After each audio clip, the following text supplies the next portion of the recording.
something to me. What are you doing?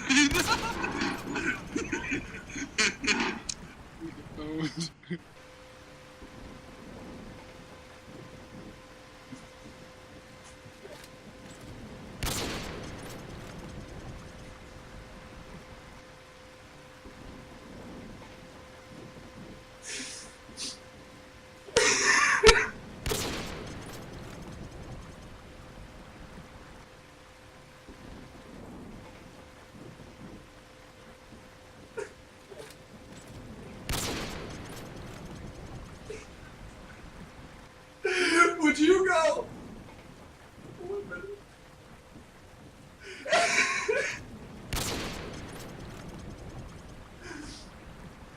If a man was in the service and a grenade went off and he lost his fucking leg, would you pick on him for losing his leg? If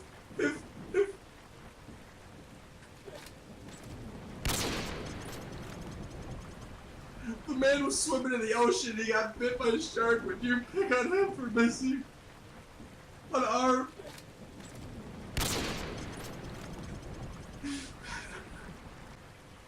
Why do you think that it's appropriate to pick on someone